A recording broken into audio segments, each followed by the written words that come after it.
Osaka a inauguré la semaine dernière son exposition universelle, un événement tourné vers le futur, mais qui dit aussi beaucoup du Japon d'aujourd'hui. Sur l'île artificielle de Yumeshima, plus de 150 pays sont représentés sous un thème: concevoir la société du futur, imaginer une vie meilleure, avec un défi logistique et environnemental de taille. Sur place, un fin connaisseur du Japon, Régis Arnaud, rédacteur en chef de France-Japon Echo, correspondant du Figaro et de Challenge, et auteur d'un livre passionnant, Le Tour du monde en presque 80 histoires. Il est en direct avec nous depuis Osaka. Bonjour Régis Arnaud, merci d'être avec nous sur TV5 Monde. Bonjour. Alors, vous qui êtes sur place, dans quel état d'esprit le Japon a accueilli cette exposition universelle? On parle d'un immense défi pour Osaka. Alors il l'a accueilli, il s'y est préparé depuis longtemps. Il avait que 3 ans et demi au lieu de 5 parce que celle d'avant avait été repoussée à cause du Covid. Donc il l'a fait dans une certaine frénésie. En même temps, il y a un certain désintérêt des Japonais. C'est, comme vous l'avez dit, sur une île artificielle qui est un peu lointaine, c'est un peu cher. Donc ils le regardent un peu comme un événement qui certes est chez eux et veut avoir une aura universelle, mais je pense que c'est déconcerte un peu. Plus de la moitié disent qu'ils n'ont pas l'intention d'aller à l'Expo universelle. Alors, cette exposition veut imaginer la société du futur, mais on l'a dit, sur une île artificielle en zone à risque, avec un chantier qui a pris du retard, explosé son budget. Ce choix, dit-il quelque chose du Japon d'aujourd'hui? Parce qu'apparemment, vous parlez d'un flop. Je dirais pas que c'est encore un flop, ça vient de commencer, donc on verra au bout de 6 mois. Ils attendent 29 millions de spectateurs, de visiteurs. Ça dit quelque chose dans le sens où le Japon attache, je pense, une importance démesurée à l'exposition universelle ou à d'autres grands événements mondiaux comme ça. Ils croient encore que ce sont des événements qui pèsent dans le monde, qui sont très très commentés, mais en réalité, on en parle parce que ça vient d'ouvrir, mais ils n'ont plus du tout l'aura qu'a eu Shanghai en 2010 ou évidemment ou Paris en 1889. Donc je pense que ce que ça dit, c'est qu'il en accorde trop d'importance. À l'heure où le Japon cherche à retrouver du rayonnement international, cette exposition peut-elle se servir d'outils diplomatiques, notamment face à la Chine ou aux autres tensions régionales?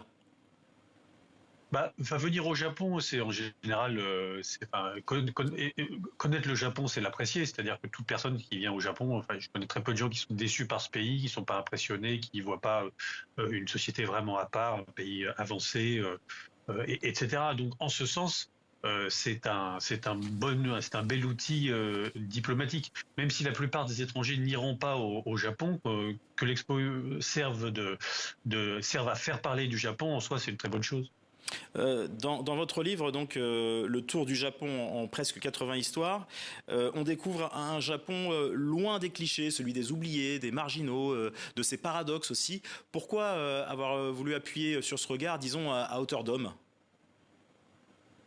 C'est exactement ce que vous dites, à hauteur d'homme. C'est-à-dire que on pense souvent le Japon, on dit souvent les Japonais sont comme ci, les Japonais sont comme ça.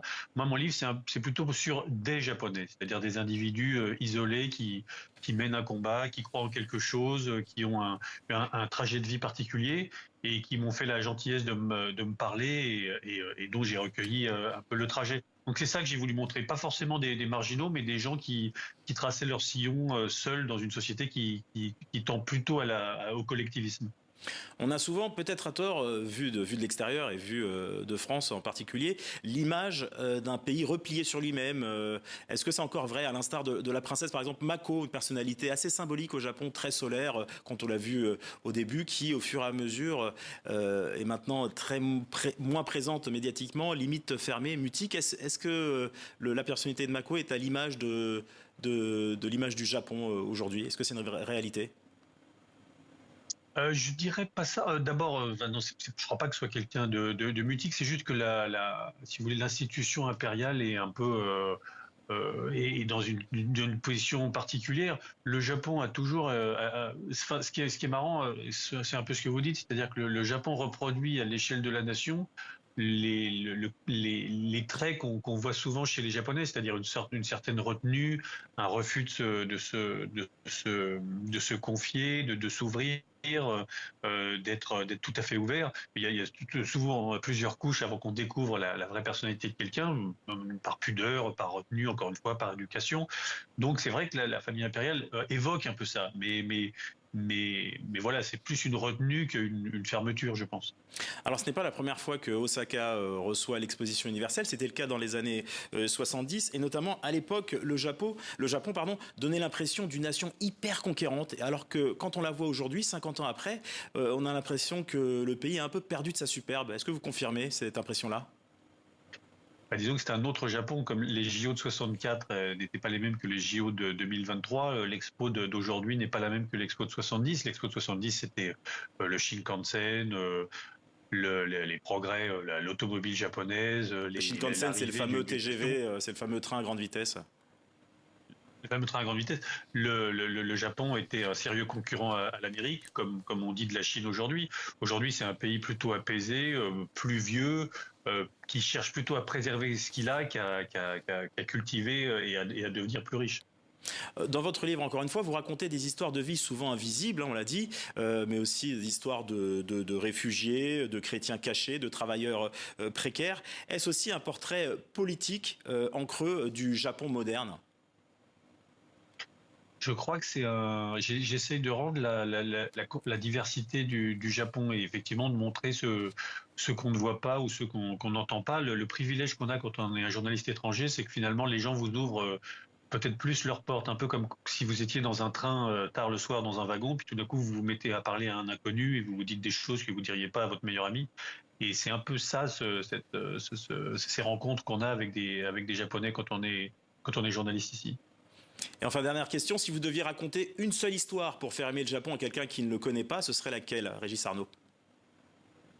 Ah, c'est une question très difficile, ça.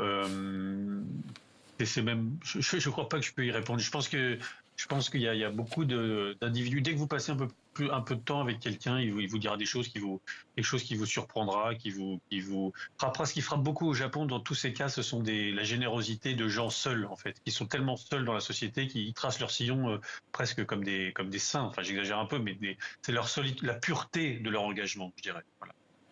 En tout cas, vous m'avez convaincu pour essayer de découvrir le Japon. Merci beaucoup, Régis Arnaud, pour vos explications sur À TV5 Monde. bientôt.